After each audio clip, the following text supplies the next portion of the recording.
मुंबई के कांदिवली में स्थित पोईसर जिमखाना में गीता जयंती समारोह का भव्य आयोजन किया गया। इस दौरान आयोजित समारोह में सिर्फ देश से ही नहीं बल्कि विदेश से भी लोग मौजूद थे। उत्तर मुंबई के सांसद गोपाल शेट्टी ने कहा, संसद में जब हमने यह मुद्दा उठाया और कहा कि स्कूलों में भागवत गीता पढ़ाना चाहिए, जिसके बाद कुछ राज्यों में गीता पढ़ाना शुरू भी कर दिया। महाराष्ट्र में भी आने वाले दिनों में गीता पढ़ाना शुरू हो जाएगा, इसकी अपेक्षा करते हैं। लेकिन सरकार जब करेगी तब करेगी, हमें खुद कुछ न कुछ करना चाहिए। पोईसर जिमखाना के माध्यम से 18 सप्ताह 18 अध्याय बच्चे और उनके माता पिता को गीता सिखाने का प्रयास किया गया है। सांसद गोपाल शेट्टी ने कहा, देश के प्रधानमंत्री जब विदेश में जाते हैं और वहां के लोगों को भागवत गीता देते हैं तो उनको भी लगता होगा कि पूरा देश गीतामय होना चाहिए। ये देखिए, हम सब भाग्यवान है, हमको भगवत गीता जयंती मनाने का अवसर मिला।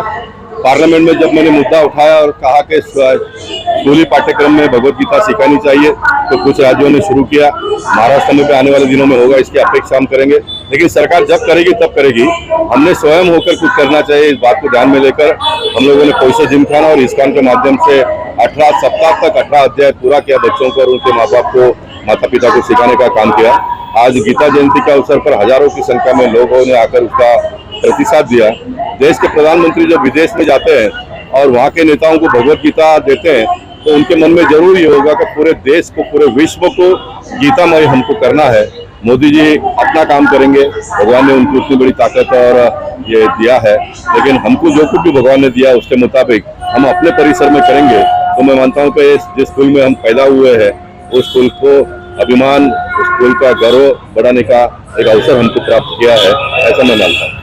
दूसरा सवाल ये था कि जिस तरह आप स्कूलों में पढ़ाने के विषय में थे, अभी किस तरह का आगे का प्लान क्या है? देखिए, भगवत गीता का उल्लेख मैं इस तरह से करूंगा, आप डॉक्टर बनते हो, इंजीनियर बनते हो, आर्किटेक्ट बनते हो, जो भी क्षेत्र में आप जाते हो, तो अपने आप को प्रोग्रेस पथ पर ले जाने का, देश को प्रोग्रेस पथ पर ले जाना, ये हमारे मन में सोच होती है। तो भगवत गीता का इसमें आपको पूरा सपोर्ट मिलेगा। भगवत गीता को अगर आप अंगीकार करते तो आप कोई गलत काम नहीं करोगे, लोगों को जोड़ने का भाव आपके मन में आएगा। तो ऐसा अगर होता है 25 साल में होगा, 50 साल में होगा, 100 साल में होगा, कभी मुझे पता नहीं है। जिस राम राज्य की कल्पना हम सब लोग मिलकर करते हैं, कोई पुलिस नहीं होगा, कोई न्यायालय नहीं होगा, कोई झगड़े नहीं करेंगे, कोई मारामारी नहीं करेगा, कोई लूटपाट करेगा नहीं, तो ये सारी चीजों की आवश्यकता नहीं पड़ेगी। इसलिए भगवत गीता ये जीवन का सबसे बड़ा एक अनमोल देन है, ऐसा मैं मानता हूँ। सचमुच में क्योंकि ये कार्यक्रम बहुत ही शानदार हुआ। पोईसर जिमखाना हमारे आदरणीय खासदार श्री गोपाल शेट्टी जी के नेतृत्व में जब हमने 11 जून को इसका शुभारंभ की थी कि भगवत गीता सभी बच्चों को और सभी लोगों को उत्तर मुंबई में सिखाई जाएगी, तब से लेके आज तक पोईसर जिमखाना ने इसका हर शनिवार को रात को 7 से 8 बजे तक कार्यक्रम करते रहे।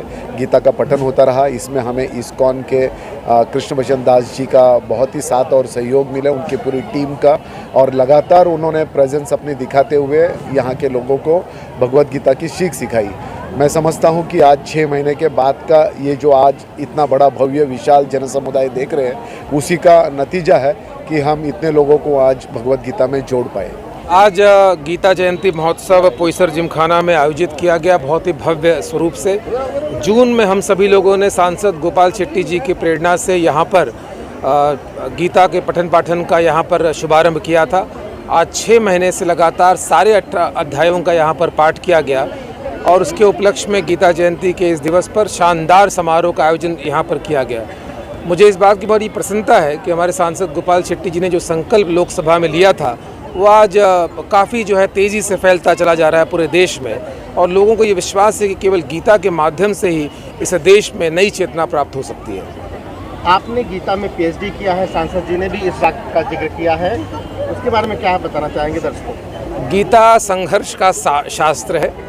गीता पहले भी प्रासंगिक थी, आज भी प्रासंगिक है, और निश्चित ही आने वाले समय में भी गीता एक कालजयी ग्रंथ है। भारतीय वाग्मय का सबसे सर्वश्रेष्ठ ग्रंथ के रूप में गीता जाना जाता है, और निश्चित ही हर भारतीय को, हर हिंदुस्तानी को, हर व्यक्ति को गीता का पाठ करना चाहिए, गीता के श्लोक पढ़ना चाहिए, ऐसी मेरी मान्यता है। आदरणीय सांसद गोपाल शेट्टी जी के संकल्पना से आदरणीय प्रधानमंत्री मोदी जी की संकल्पना को फॉलो करते हुए उन्होंने ये भगवद गीता शिक्षा अभियान का यहाँ पर उत्तर मुंबई लोकसभा क्षेत्र में आयोजन किया है। पिछले 6 महीने से यहाँ पर हर शनिवार को भगवद गीता पर प्रवचन और संबोधन होता था। खास करके विद्यार्थियों के लिए हमने शिक्षाएँ यहाँ पर चलाई और यहाँ पर हमारे आदरणीय शिक्षिका मुख्याध्यापिका दक्षा पाटिल मैडम जी के नेतृत्व में बच्चों को हमने सिखाया है और आप लोगों ने देखा कैसे श्लोक पढ़ते हैं। अगर ऐसे बच्चों को हम बचपन में भगवद गीता सिखाएंगे तो आगे जाकर कोई सावरकर बनेगा, कोई लोकमान्य तिलक बनेंगे, नेताजी सुभाष चंद्र बोस, कोई गांधी जी बनेंगे। उनको टॉम एंड जेरी पोगो दिखाने से कोई ऐसे स्वतंत्र सेनानी कोई नहीं बन सकता। और बाद में कोर्ट में और जेल में गीता देने की ज़रूरत नहीं है। उनको स्कूल में गीता दे दी तो कोर्ट में गीता पर हाथ रखने की ज़रूरत ही नहीं आती। तो इसीलिए ये जो विधान है भारत को विश्वगुरु बनाने का, वो तभी होगा जब भगवद गीता को हम पाठशाला में सिखाएंगे। जब तक प्राचीन ज़माने में गुरुकुल में भगवद गीता सिखाई जाती थी तब तक भारत विश्वगुरु था और भगवद गीता को हमने किनारा कर दिया तो भारत सबका गुलाम बन गया। वापस मोदी जी के नेतृत्व में भगवद गीता सबको भेंट देते हैं और सबको प्रेरणा देते हैं। और यहाँ पर उत्तर मुंबई लोकसभा क्षेत्र में आदरणीय सांसद गोपाल शेट्टी जी और योगेश दुबे जी के नेतृत्व में हम सारे पाठशालाओं में ये भगवद गीता को सिखाने वाले हैं, बच्चों को मूल्य शिक्षण देने वाले, जिससे कि आगे जा के हमारा भारतवर्ष वापस पुनश्च विश्वगुरु बनेगा। धन्यवाद। हरे कृष्ण।